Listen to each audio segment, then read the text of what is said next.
Now that FIFA President Sepp Blatter has announced his resignation, what's next for international soccer's governing body? Earlier today, I spoke with somebody who's got a pretty good idea. Anthony Fry, he's former chairman of England's Premier League. We had a lot to talk about, but I began by asking Fry about the possibility that without Blatter there to unify it, FIFA will just end up splintering. Well, I think the chances of anything breaking away until the end of this year are very limited. I don't think anyone will do that yet. But I think they're looking at two different things. I think there is a possibility that the people agree they'll continue with Russia in 2018. I think it is impossible, as far as they're concerned, they can possibly do this in 2022. That has to change. In Qatar? In my view... Sorry? In Qatar? In Qatar, that's never going to happen. They are not going to allow this to happen. That is a fundamental disagreement between everyone here in Europe and in South America, I believe. I also think in North America as well. And so I think that is impossible. The question's going to be, what is the position of Russia?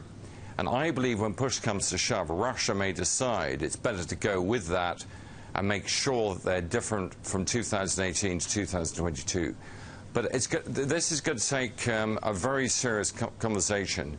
And also the question is, at the end of the year, they have a new man coming in charge.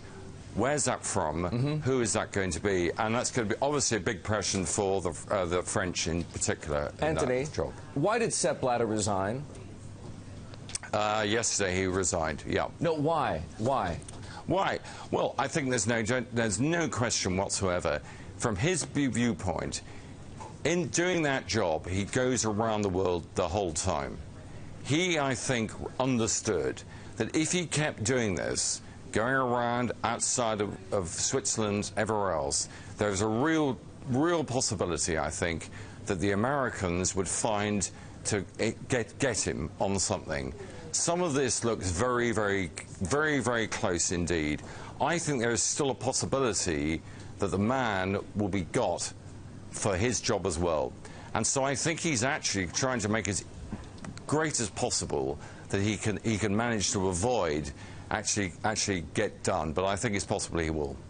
Anthony, here's what I'm left wondering. Surely football as a sport globally is corrupt too. And quite honestly, I'm also left wondering if that's the case. What about the Premier League?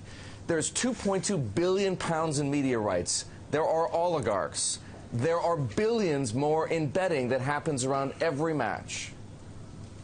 Yeah, well, I mean, you've got two different questions. The first is, how about happens in England for Premier League? And as you know, I was doing that job as chairman until I got unfortunately, last year, got very ill.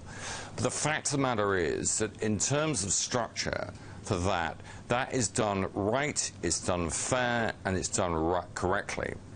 What is done the rest of the world, and many of the things is done, is not right.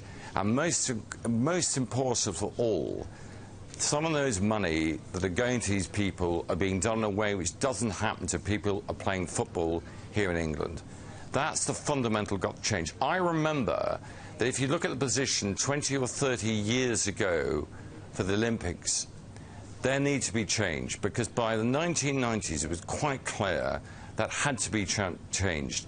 That was changed. And if you look now what's happening around the world, they're doing this properly and rightly. They've got to do the same. If they do not do this in the next 6 months, then I think there will be breaking away for Europe, where there's an amazing thing done in Europe, around that part of the world. That is the greatest world of football you can have. In South America, the same applies. In other parts around the world, that is not the position, and they've got to change. I don't believe they'll allow that to happen. If they try and do that, they will break away.